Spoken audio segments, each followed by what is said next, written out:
Would I ever return to Mexico? That is the question. Some 16 years later, and I still remember the toll Hurricane Wilma took on us. The victims move on, but it is sad on the ground. The devastation and the memory lives on. For many victims, the real Hurricane Wilma survivors are the individuals who are getting back to their lives in places like Cancun, Playa del Carmen, and Tulum. These are the people that are rebuilding paradise. Like Bali or Thailand, the coast of Mexico, Riviera Maya, relies on one main industry, and that is tourism. People from all corners of the world congregate to the Sunshine Mecca. Pre-hurricane, the holiday can only be described as the good and the beautiful. The water is absolutely beautiful everywhere. The water is clear and one could swim surrounded by fish just off the shore. A day at Shalha, a day in paradise. It is so refreshing and relaxing. My favorite hour at Shalha will be an hour I will never forget. The dolphin excursion, the chance of a lifetime. They jumped over my head. They swam circles around me. They floated next to me. They sang. They splashed. It was an amazing experience. Every night in the hotel were themed food evenings, followed by live cabaret shows, which were professionally choreographed and very entertaining. The Mexican people are so friendly and helpful and just could not do enough. And now for the ugly. It all started on Thursday morning when the weather took a turn for the worse. The sea reminded me of a stormy Cape Town day when the waves crash up against the promenade. It rained continuously with heavy winds. At first, I was informed that in fact, there was no hurricane, but only a tropical storm approaching. I was relieved at this news. At this point already, paradise had started turning into chaos. Many other hotels were evacuated to our hotel, as apparently our hotel was built like a bunker. I'm not quite sure I believe this. We were advised that we had to be in our rooms by Thursday evening, 10 p.m. We had an early dinner and made our way to our room by 8 p.m. Each and every room had their hurricane shutters locked tight. That night, we received a notice to let us know that by Friday, 5 p.m., we would be out and about again, business as usual.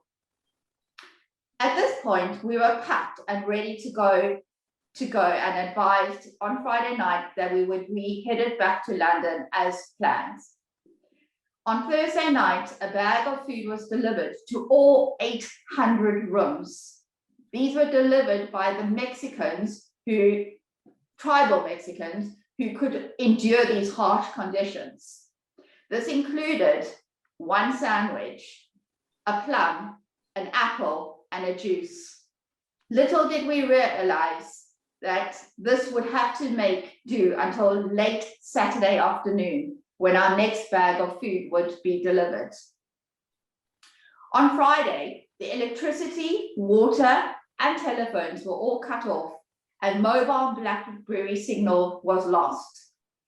Most of the day passes by in a blur, as spent most of the day sleeping as we were in complete darkness, so dark that you could not even see your hand in front of your face. Our room flooded twice, and at one point we were ankle deep and then knee deep in water.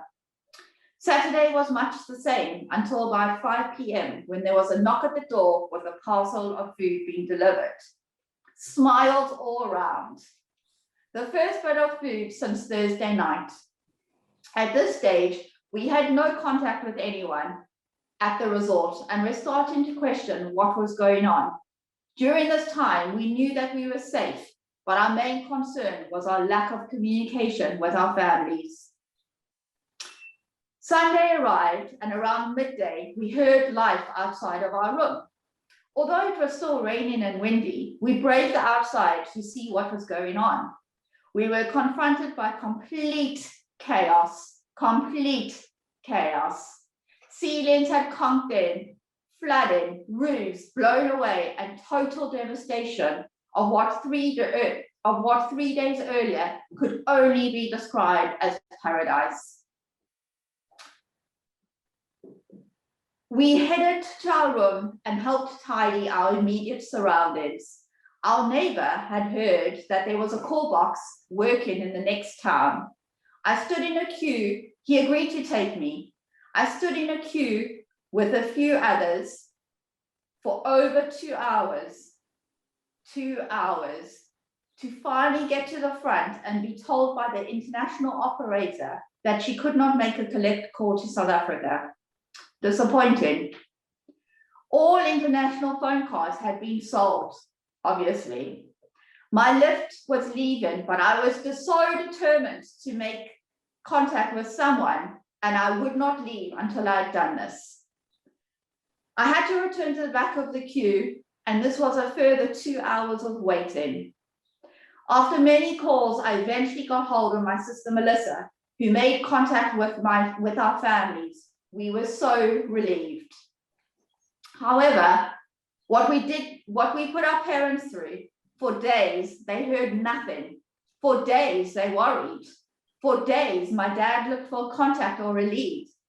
Finally, my dad managed to contact the head office of our hotel, which was located in Spain. He was told and reassured that all was under control. There had been no injuries to any of the guests. My mom spent her time glued to Sky News. The next few days were spent trying to get ourselves back home. This was proving to be so stressful, as there were about 30,000 stranded tourists all trying to get back to the UK. After 3 days of so many phone calls and text messages, we received the best news that on Thursday we would start our journey home. This included a 30-minute taxi to the heliport, a 3-hour helicopter to the closest operating airport, a 2-hour flight to Mexico City, where we spent the night. The next morning, we started what we thought would be the final leg of our journey. What more could possibly go wrong? Well, it did go wrong.